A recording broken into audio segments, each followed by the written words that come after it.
వచ్చే ఏడాది జరగనున్న అసెంబ్లీ ఎన్నికల వేళ తమిళనాడు రాజకీయాలు హీటెక్కుతున్నాయి. ప్రధానంగా సినీ నటుడు, టీవీకే అధినేత విజయ్ కరూర్లో నిర్వహించిన ర్యాలీలో జరిగిన తొక్కిసలాట ఘటన అనంతరం పరిణామాలు, సమీకరణాలు మరింతగా మారుతున్నాయని అంటున్నారు. అయితే ఈ ఘటన అనంతరం జరిగినట్లు చెబుతున్న ఓ సర్వే ఫలితాలు ఇప్పుడు ఆసక్తికరంగా మారాయి. ది ప్రింట్ మీడియా అందించిన కథనం ప్రకారం విజయ్ ఎన్నికల అవకాశాలపై కరూర్ తొక్కిసలాట పెద్దగా ప్రభావం చూపలేదని అధికార డిఎంకే నియమించిన రహస్య సర్వే అంచనా వేసింది. ఈ కథనం ప్రకారం వచ్చే ఏడాది తమిళనాడు ఎన్నికల్లో ఒంటరిగా పోటీ చేస్తే Vijay party Tamizhaga Vettri Kazhagam TVK party 23% ఓట్లను సాధించగలదని తెలుస్తోంది.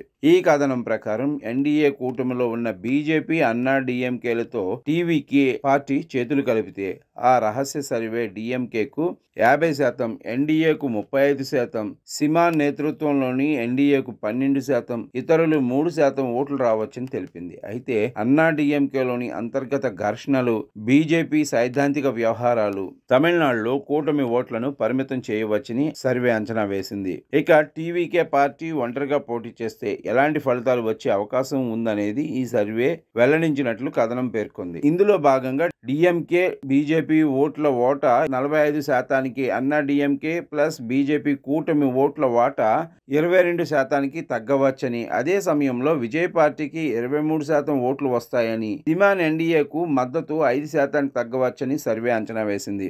ఇలా విజయ్ ఒంటరిగా పోటీ చేస్తే రాష్ట్రంలోని ప్రతి పార్టీ ఓటు వాటాను ఆయన కొంతమేర దెబ్బతీస్తున్నట్లు చూడవచ్చని సర్వేలో పాల్గొన్న ఒక వ్యూహకర్త అన్నారని ది ప్రింట్ తెలిపింది. అదే సమయంలో విజయ్ పార్టీ ఒంటరిగా పోటీ చేస్తే 2029-31లో డిఎంకేకు బలమైన పోటీదారుడిగా ఎదగవచ్చని ప్రజాభిప్రాయం సూచిస్తుందని సర్వే నివేదిక వెల్లడించింది.